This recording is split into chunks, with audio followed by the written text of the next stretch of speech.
Assalomu alaykum qadrli talabalar. O'zbekistonning eng yangi tarixi fanidan navbatdagi ma'ruza mashg'ulotimizni boshlaymiz. Ma'ruza mashg'ulotini Namangan davlat pedagogika instituti ijtimoiy gumanitar fanlarni o'qitish metodikasi kafedrasi o'qituvchisi Botirova Sevara Ma'murovna olib boradi. Kreativlik pedagogik jarayon samaradorligining muhim omili bo'lganligi uchun qadrli talabalar, sizlarga kun motivatsiyasini yana bir bor eslatib o'taman. O'qish azobi vaqtinchalik, bilmaslik azobi abadiy. Bugungi mavzu O'zbekiston Respublikasidagi ijtimoiy o'zgarishlar. Quyidagi reja asosida ko'rib chiqamiz. Birinchi reja kuchli ijtimoiy siyosat konsepsiyasining shakllanishi, aholi turmush darajasini yuqori darajada ta'minlash. Uchinchi rejamiz O'zbekiston Respublikasi korrupsiyaga qarshi kurash to'g'risidagi qonunning mazmun mohiyati. Tayanch so'zlar bilan tanishishingiz mumkin qadrli talabalar. Ma'lumki, O'zbekiston o'z mustaqilligini qo'lga kiritgandan so'ng aholi turmush darajasini yuqori darajada ta'minlash, inson manfaatlarini ro'yobga chiqarish va uning har tomonlama rivojlanishi uchun shart-sharoitlar yaratish maqsadida ijtimoiy yo'naltirilgan barqaror bozor iqtisodiyoti, ochiq tashqi siyosatga ega kuchli demokratik, huquqiy davlat va fuqarolik jamiyati barpo etish maqsadida keng qamrovli islohotlar amalga oshirila boshlandi.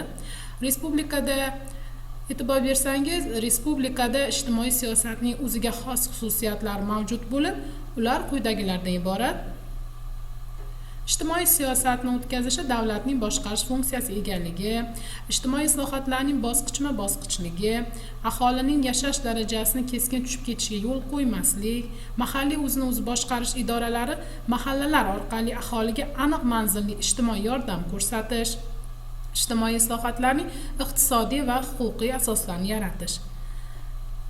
O'zbekistonda amalga oshirilayotgan ijtimoiy siyosatning asosiy vazifalari esa aholining iqtisodiy faolligini qo'llab-quvvatlash, mahsulot, xizmat va uy-joyning kuchli ichki iste'mol bozorini shakllantirish, aholining to'lov talablarini keng miqyosda qondirish va uning o'sishini ta'minlash, aholining daromad va mulkka egalik darajasining keskin tabaqalashuvini oldini olish va boshqalar. O'zbekistonda islohotlar boshlangandan dastlabki paytdayoq uning asl maqsadi insonga munosib turmush va faoliyat sharoitlarini vujudga keltirishdan iborat deb belgilangan edi. Bozor munosabatlariga o'tishning ilk davridan boshlab aholini oldindan ijtimoiy himoyalash yuzasidan zarur chora-tadbirlar ko'rib borildi. Shu maqsadda miqdori muntazam o'zgartirib turilgan ish haqi, pensiyalar, turli nafaqalar, stipendiyalar, kompensatsiya to'lovlari tarzidagi pul to'lovlari keng qo'llanildi. Dunyo e'tirof etgan bozor iqtisodiyotiga o'tishning 5 tamoyilining aynan biri ham kuchli ijtimoiy himoyaga yo'naltirilgan. O'zbekiston Respublikasining birinchi prezidenti Islom Karimov ta'kidlab o'tganlaridek, bozor mexanizmlarini joriy etishdan oldin insonlarni ijtimoiy himoya qilish tadbirlari amalga oshirilishi lozim. Davlat o'z aholisini himoya qila olgan taqdirdagina insonparvar hisoblanadi. 2010-2016 yillarda viloyatda ijtimoiy soha va aholini qo'llab-quvvatlash xarajatlari 1098,4 milliard so'mga yoki 2,9 martaga oshgan, ortib borgan. Bu davrda ijtimoiy soha va aholini ijtimoiy qo'llab-quvvatlash xarajatlari tarkibida e'tibor bersangiz, ma'rif xarajatlari 3,7, sog'liqni saqlash xarajatlari 2,9, madaniyat va sport xarajatlari 5,7, fan xarajatlari esa 3, ijtimoiy ta'minot xarajatlari esa 2,8 martaga ortgan. Ayniqsa, qator yillar bu boradagi kamchiliklarni aniqlash va bartaraf qilish bo'yicha amaliy qadamlar qo'yildi. Bu borada 2017 yildan boshlab joriy etilgan xalq bilan faol muloqot olib borish, jismoniy va yuridik shaxslarning murojaatlari bilan ishlash tizimini yanada takomillashtirish maqsadida respublikamiz shahar va qishloqlariga sayyor qabullar uyushtirish yo'lga qo'yildi. O'zbekiston Respublikasi Prezidentining qalb qabulxonalari, virtual qabulxonalari muhim rol o'ynaydi. 2020 yil O'zbekiston Prezidenti Shavkat Mirziyoyev Oliy Majlisga qilgan murojaatnomasida ijtimoiy masalalarga ham alohida ahamiyat qaratdi. Ya'ni oxirgi 3 yilda inson manfaatlari hamma narsadan ustun degan tamoyil asosida xalqimiz hayotini tubdan yaxshilash bo'yicha olib borayotgan keng ko'lamli ijtimoiy islohotlarni davom ettirish xususida fikr bildirdi.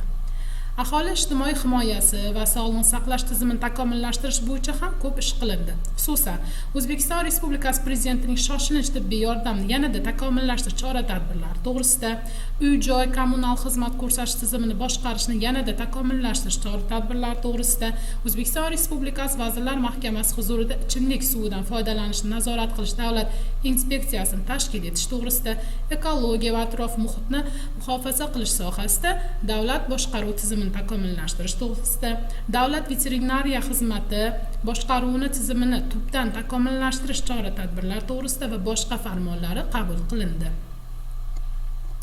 O'zbekiston Respublikasi Prezidentining 2016-yil 5-oktyabrdagi 48 sonli tadbirkorlik faoliyatining jadal rivojlanishini ta'minlashga, xususiy mulkni har tomonlama himoya qilishga va ishbilarmonlik muhitini sifat jihatdan yaxshilashga doir qo'shimcha chora-tadbirlar to'g'risidagi farmon doirasida korrupsiyaga qarshi kurash to'g'risidagi qonun qabul qilindi. 2016-yilning noyabr oyida O'zbekiston Respublikasi Oliy Majlis Qonunchilik palatasi tomonidan korrupsiyaga qarshi kurash to'g'risidagi qonun qabul qilindi. Mazkur qonun hujjatining samaradorligini ta'minlash maqsadida 2017-yil 2-fevral kuni O'zbekiston Respublikasi Prezidentining korrupsiyaga qarshi kurash to'g'risidagi O'zbekiston Respublikasi qonuniy qoidalarini amalga oshirish chora-tadbirlari to'g'risidagi qarori ham qabul qilindi.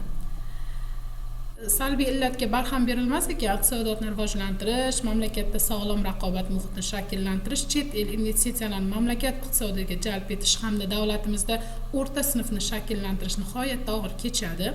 Korrupsiyaning yana bir salbiy tomoni shundaki, qadrli talabalar, u mamlakatning xalqaro maydondagi ijobiy imijiga, reytingiga o'zining salbiy ta'sirini ko'rsatadi. Buning natijasida esa mamlakatning investitsiya jozibadorligiga putur yetishi mumkin. O'zbekiston Respublikasi Prezidenti Shavkat Mirziyoyevning 2020-yil 24-yanvar kuni O'zbekiston Respublikasi Oliy Majlisiga qilgan murojaatnomasida ta'kidlaganidek, jamiyatimizda korrupsiya illati o'zining turli ko'rinishlari bilan taraqqiyotimizga g'ov bo'lmoqda. Bu yovuz baloning oldini olmasak, haqiqiy ishbilarmonlik va investitsiya muhitini yaratib bo'lmaydi. Umuman jamiyatning birorta tarmog'i rivojlanmaydi. Hurmatli talabalar, xalqaro huquqiy normalarda korrupsiyaga qarshi kurashning ustuvor huquqiy asoslarini, bu albatta BMTning korrupsiyaga qarshi konvensiyasi, BMTning transmilliy uyushgan jinoyatga qarshi konvensiyasi, Yevropa Kengashining korrupsiya uchun jinoiy javobgarlik to'g'risida konvensiya va korrupsiya uchun fuqarolik huquqiy javobgarlik to'g'risida konvensiyalari. Bular hammasi huquqiy asos hisoblanadi. Ya'ni o'sha korrupsiyaga qarshi kurashning ustuvor huquqiy asoslari. Korrupsiyaga qarshi kurashning ustuvor huquqiy asoslari qator xalqaro huquqiy normalarida o'z ifodasini topgan bo'lib, ularga quyidagilarni kiritish mumkin.